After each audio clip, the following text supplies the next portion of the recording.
coming to your work, so out of these 3 roles that you did, which one, in your opinion, is your best performance? Okay. So, Mere Humsafar, Bhadas, and Gulo Gulzar. I think first Bhadas, then Gulo Gulzar, and then Mere Humsafar. Why? What's the? Acha, Bhadas is actually one of the project that is actually really close to me.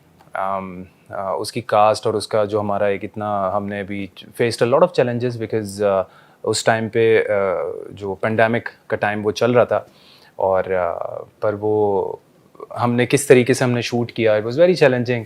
और वो character मेरा बड़ा एक उसमें बड़े emotions थे.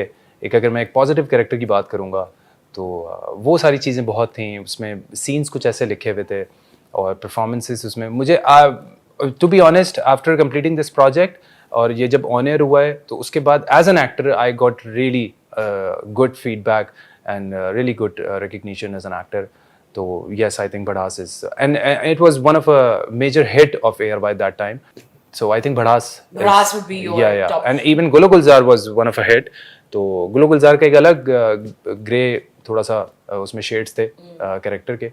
That's lovely. Yeah. अच्छा, and like how do you prepare for a role? Because I think her actor का एक बहुत different तरीका होता है to prepare for a role. कि आपने like कुछ लोग बाल काट लेते हैं, कुछ लोग अपना हुलिया बदल लेते हैं. How do you prepare for it? I think it's there is एक एक्टर की एक कैरेक्टर एक्टिंग होती है. एक नॉर्मल जैसे आपका एक इट्स अ पॉजिटिव कैरेक्टर और नेगेटिव कैरेक्टर. इट डिपेंड्स कि किस तरह का कैरेक्टर आप प्ले कर रहे हैं.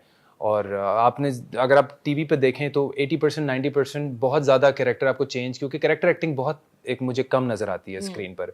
लेकिन नॉर्मली जो एक अच्छे घर का बेटा है और उसी में एक दूसरे कज़न दिखाया है जो कि एक नेगेटिव है, उसको जो है वो आपस में उनका एक क्लैश चल रहा है फैमिलीज़ का, ये वो. तो वो आई थिंक इट्स उसमें इतनी ज़्यादा चेंजिंग नहीं आती. Like, and I mean मुझे बहुत फील होता है कि मैं अगर काम करी तो मुझे I mean I love talking to people. So हर बंदा मेरे लिए is a new challenge every time. Like anytime I'm interviewing someone, it's a brand new person with a brand new story. But in Pakistan, like and you just raised this point कि a lot of the characters you felt कि Gulo Gulzar और मेरे हमसफर का character आपको of the bat बिल्कुल ही एक जैसा लगा. Then how do you bring that variation for yourself कि आपके लिए वो काम इंटरेस्टिंग रहे? वो इस तरीके से होता है, वो एक आर्टिस्ट की अपनी एक थोड़ा सा वो इतना क्रिएटिव होता है कि जब वो सीन को पढ़ता है. एक एक्टर एक बहुत इंटेलिजेंट उसको कहा जाता है कि एक इंटेलिजेंट का एक्टर का इंटेलिजेंट होना बहुत ज़रूरी है. वो इसी रीज़न की वजह से जब वो सीन पढ़ता है तो वो अपनी चीज़ें जो है ना उसको लगता है कि यार मैं इसको इस तरीके से परफॉर्म कर सकता हूँ. और फिर आप डायरेक्टर से बात करें, फिर आप अपना इतना इनपुट डालें तो वो एक तरह एक डिफरेंट सीन निकल जाता है. तो वो it all depends on your performance. Sometimes the scenes are actually the same. मतलब ऐसा होता है कि यार ये सीन तो मैंने अभी किया था, ये बिल्कुल सेम चीज़ रिपीट हो रही है. अब वो सेम चीज़ रिपीट तो हो रही है, डायलॉग्स तो एक ही हैं जो आपने पहले किया था, लेकिन उनको आप अलग तरीके से परफॉर्म कर लें, डिलीवरी अपनी अलग तरीके से कर लें, या कुछ इस तरीके से शूट हो जाए वो कि वो फिर डिफरेंट लगे. तो वो एक एक्टर पे बहुत ज़्यादा. Of course it is, like, but that's why I was like wondering कि like how do you make it different for yourself कि like मेरा बहुत ज़्यादा इनपुट होता है किसी भी सीन में.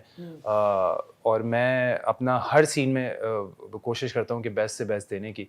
और मैं जब भी सीन परफॉर्म करता हूँ तो मैं वहीं पर अपनी जगह पर ही खड़ा होता हूँ और मैं डायरेक्टर से फ़ौरन बोलता हूँ कि आर यू मतलब आपको लगता है कि मुझे दोबारा से टेक देना चाहिए, मुझे दोबारा से करना चाहिए. वो कहते हैं कि यार मुझे तो बहुत अच्छा लगा है, तुम्हें लगता है कि अगर तुम कुछ डिफरेंट कर सकते हो तो then let's do it again.